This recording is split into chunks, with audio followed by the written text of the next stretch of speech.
ఆచి chicken masala. Uppal elevated corridor కు Bandaru Rajireddy corridor గా పేరు పెట్టడాన్ని బీజేపీ మాజీ ఎమ్మెల్యే ఎన్వీఎస్ ప్రభాకర్ తీవ్ర అభ్యంతరం వ్యక్తం చేశారు. కేంద్ర ప్రభుత్వ నిధులతో నిర్మాణంలో ఉన్న ఫ్లైఓవర్ కు సంబంధం లేని వ్యక్తి పేరు పెట్టడాన్ని తప్పుపట్టారు. తాను ఎమ్మెల్యేగా ఉన్నప్పుడు ప్రారంభించిన పనులు అప్పటి బీఆర్ఎస్ ఇప్పటి కాంగ్రెస్ ప్రభుత్వాల నిర్లక్ష్యం వల్ల ఆలస్యం అవుతోందని మండిపడ్డారు. కేంద్ర నిధులతో సాగుతున్న పనులకు రాష్ట్ర ప్రభుత్వం పేరు పెట్టి అధికారం ఎక్కడా లేదని హెచ్చరించారు. ఇటీవల ప్రభుత్వం జారీ చేసిన సర్క్యులర్ ని ఉపసంహరించాలంటూ డిమాండ్ చేశారు.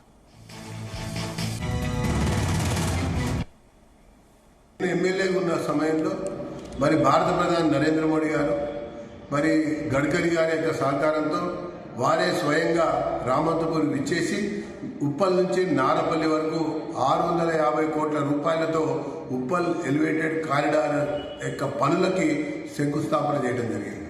ఆ ప్రకారంగా ఆ యొక్క ప్రాజెక్టు మరి 3 సంవత్సరాల్లో పూర్తి కావాల్సినటువంటి ఒక తరుణంలో అప్పటి బీఆర్ఎస్ ప్రభుత్వం సహాయ నిరాకరణ చేసింది.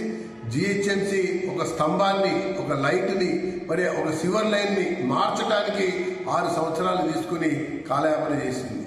ఆ తర్వాత వచ్చినటువంటి కాంగ్రెస్ ప్రభుత్వం కూడా ఈ ప్రాజెక్టు పూర్తి అయ్యేటువంటి విషయంలో అనేక రకాలుగా అలసత్వానికి, నిర్లక్ష్యానికి, మరి కాలయాపనకి ఆ వ్యవహారం చేసినటువంటి విషయం కూడా అందరూ ఇంకా మర్చిపోలేదని చెప్పండి.